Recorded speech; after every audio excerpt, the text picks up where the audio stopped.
Doctor Arshad veterinary clinic YouTube channel पे welcome. Video में आपको ये बताना है कि एक कामयाब फार्मर कौन सा होता है, उसकी क्या निशानियां हैं, वो कौन से काम करता है और जो अंडे देने वाली मुर्गी होती है उसकी ज़िंदगी में कौन से मराहल आते हैं। सबसे पहले कामयाब फार्मर क्या करता है कि वो अपनी मुर्गियों को एक मायारी खुराक देता है, बेहतरीन किस्म की खुराक देता है वो। दूसरे नंबर पे वो जो अपनी मुर्गियों को पानी देता है उसमें किसी किस्म का फंगस नहीं होना चाहिए। वो फंगस की ट्रीटमेंट करता है, वो पानी के अंदर जो फफूंदी होती है उसकी ट्रीटमेंट करता है, चाहे वो ब्लीच इस्तेमाल करे या तेज़ाब इस्तेमाल करे। इसके अलावा जो उसने मेडिकेशंस देना होती हैं बर्ड्स को, वो टाइम पे मेडिकेशंस देते हैं। जो लिवर टॉनिक्स होते हैं, बुखार के लिए सिरप्स होते हैं, जो उसको बर्ड को स्ट्रेस से बाहर निकालते हैं, जो उसकी ताकत के लिए इस्तेमाल होते हैं, ये उस फार्मर के पास लाजमी मौजूद होते हैं। उसके बाद वैक्सीनेशन पे कामयाब फार्मर कोई कंप्रोमाइज़ नहीं करता। जो अपने टाइम पे जो वैक्सीन बर्ड की एज के मुताबिक आने वाली होती है, उसकी उम्र के मुताबिक उस फार्मर ने वो लाजमी करनी है, क्योंकि उसको पता है कि बर्ड के अंदर इम्यूनिटी यानी कि क़ुव्वत मुदाफ़त इसी वैक्सीनेशन से ही पैदा होनी है। अगर वो कमर्शियल लेवल पे या थोड़े बड़े लेवल पे फार्मिंग कर रहे हैं, छोटे लेवल पे भी आप फार्मिंग कर रहे हैं, तो तब भी यही चक्कर है। वैक्सीन की प्रिजर्वेशन यानी कि उसको सेफ रखना, सेव करना बहुत ज़्यादा अहम अमल है। इसमें आपको 2 से 8 डिग्री के दरमियान वैक्सीन रखनी होती है। अगर फीड की स्टोरेज सही तरह से वो फार्मर नहीं करेगा तो फीड को फंगस लग जाएगी। उसमें नमी बढ़ने की वजह से यही ख़राब फीड बर्ड के अंदर सांस के मसाइल लेके आती है, बर्ड के फेफड़े ख़राब कर देती है। इसलिए फीड को लाजमी देख लिया करें कि कहीं उसमें काले दाने तो नहीं है, किसी किस्म की कोई ख़राबी तो नहीं है।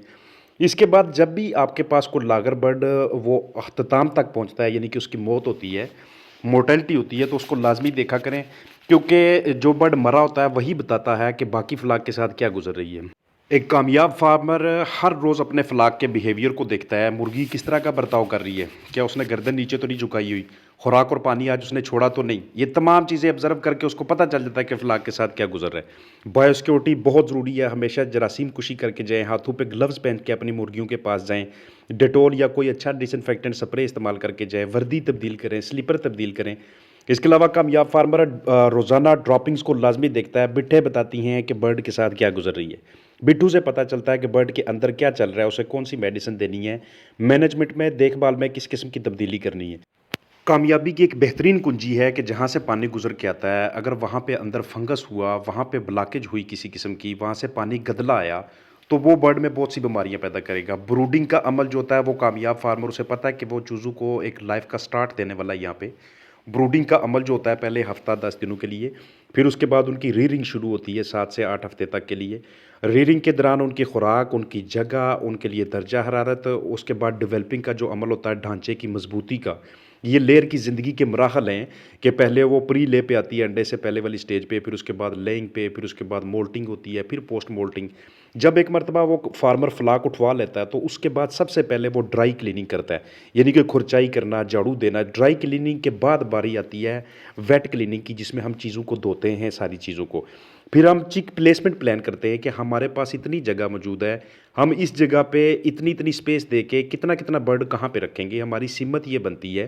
फिर उसके लिए हम तैयारी करेंगे, हम उसके लिए बर्तन रखेंगे, उसके लिए हमने नीचे जो बिछाली का बंदोबस्त करना है। ये सामने मैं आपको नीचे जो पेपर बिछाते हैं, या आप अखबार बिछा सकते हैं, या जो ब्रूडिंग पेपर बिछा सकते हैं, ये इस तरह का होना चाहिए कि ये इससे बर्ड की टांगें वहाँ से स्लिप ना हों, उसके जॉइंट्स टूटने का खतरा ना हो। ये इस तरह से होता है। आप कोई भी इस तरह का मटेरियल इस्तेमाल कर सकते हैं। उनको नंगे पाँव नीचे ना रखिएगा, खुराक नीचे बिखेर देते। तमाम मटेरियल्स की जरासीम कुशी करता है कामयाब फार्मर।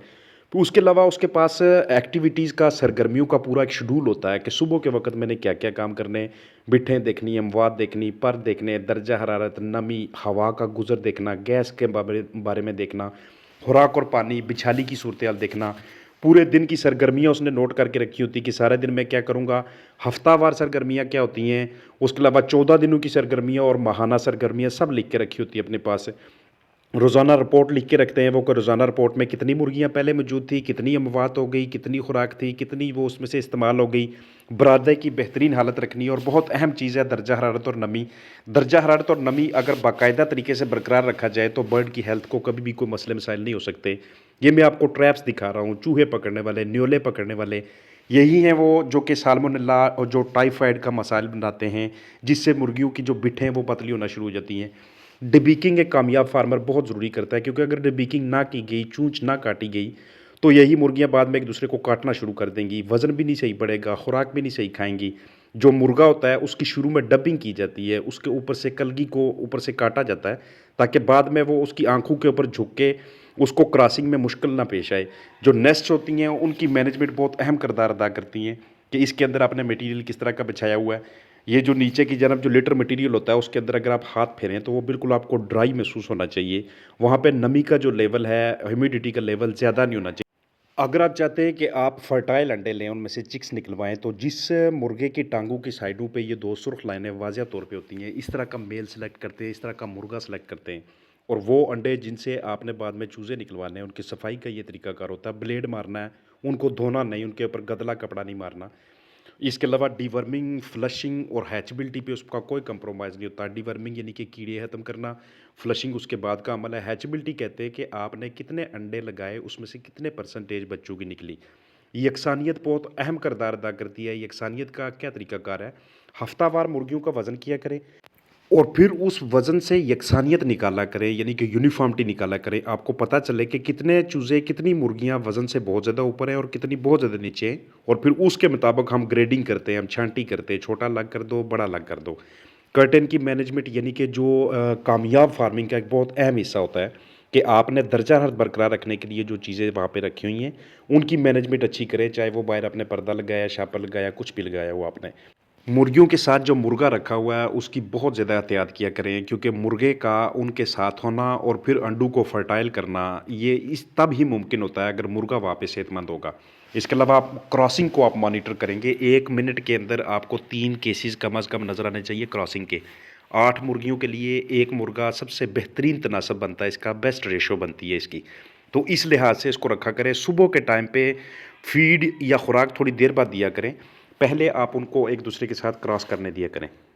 सबसे बेहतर जजमेंट होती है बिल्कुल सुबह के टाइम। उस वक़्त आपको पता चलता है कि बर्ड का जो हेल्थ स्टेटस है, जो उसकी सेहत है अंदर से, जो उसकी क़ुव्वत मुदाफ़अत है, वो इस वक़्त किस तरह की है।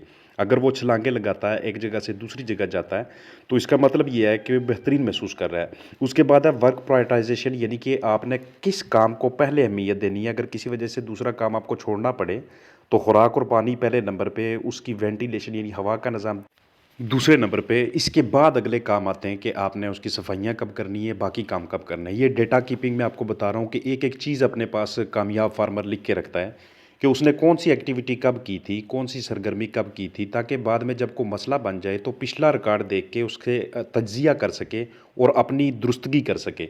बीमारियों की मुकम्मल आपको आगाही होनी चाहिए। बचने का तरीका आपको पहले ही बता दिया है कि बायोसिक्योरिटी को आप जितना बेहतरीन रखेंगे, उतना ही बेहतर तरीके से आप अपने फलाह को मैनेज करेंगे। जो फार्म का साज़ो सामान है, इसके अलावा जो उसकी मेंटेनेंस है, वो वक़्त पे करवानी है। आज का काम कल पे बिल्कुल नहीं छोड़ना। आपके पास पावर का कोई ना कोई दूसरा सोर्स लाज़मी होना चाहिए अगर लाइट चली जाती है तो। अगर आप खुद वहाँ पे काम कर रहे हैं बर्ड्स के साथ तो अपने काम का शाम को एनालिसिस तज्जिया ज़रूर किया करें, उसको लिखा करें। अगर आपने स्टाफ रखा हुआ है तो स्टाफ को भी हर रोज़ शाम को उनकी रिपोर्ट लिया करें, उनको मैनेज किया करें और अगले दिन के जो टास्क होते हैं, जो काम होते हैं, उनको अपने पास रख के उसके मुताबिक तमाम साजो सामान को मुहैया करके, उनकी मनसूबाबंदी करके इसके मुताबिक आप चला करें। तो वीडियो का जो टॉपिक था उस लिहाज से ये बहुत बड़ी वीडियो बनती है, लेकिन मैंने कोशिश किया है कि बहुत कम टाइम के अंदर मैं इसको समराइज़ करूँ, बहुत कम टाइम के अंदर मैं आपको समझाने की कोशिश करूँ। अपना ख़्याल रखिएगा। फ़ी अमान अल्लाह।